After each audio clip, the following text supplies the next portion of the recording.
achat durable, c'est un achat qui intègre les 3 dimensions du développement durable, donc l'environnement, le social et l'économique. Et comme aujourd'hui, on parle plutôt d'achat public, de commande publique, schématiquement, les achats de l'État, des collectivités territoriales et des établissements publics, il faut savoir que la commande publique, ça représente 10% du PIB. Donc c'est une dépense considérable, un levier économique d'un poids considérable. Oui.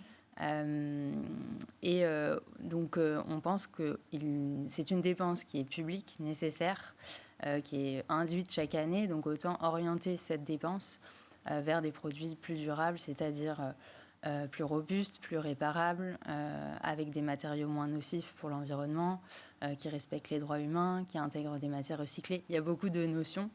Mais cette dépense, si elle est bien orientée, elle envoie un signal fort aux acteurs économiques pour qu'ils fassent évoluer leur offre. On a fait une étude en partenariat avec la Gazette des communes sur l'achat responsable.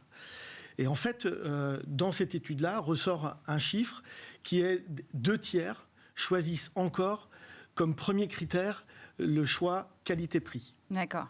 Donc, et on le voit d'ailleurs dans les appels d'offres, dans la plupart des appels d'offres, le prix représente encore entre 40 et 60% du critère du choix du fournisseur.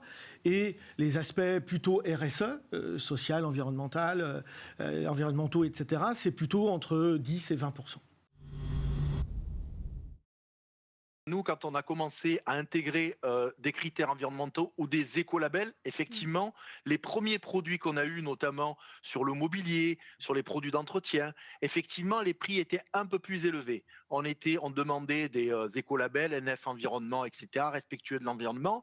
Ces produits étaient encore en phase test, dirons-nous, c'était les premiers marchés en 2006-2007. C'était avant industrialisation.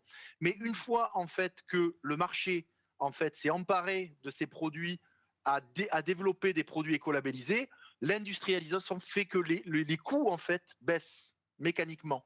Puisqu'on s'oriente, la norme devient le produit à forte valeur ajoutée environnementale. On n'est plus sur des produits classiques, mais on est sur une industrialisation. Donc nous, aujourd'hui, sur certains produits, notamment les mobiliers de bureau, les produits d'entretien, on ne met plus de critères, on impose. C'est-à-dire que les fournisseurs doivent répondre avec des produits écolabellisés parce qu'on sait que le secteur d'activité a atteint une maturité suffisante pour répondre au bon rapport qualité-prix.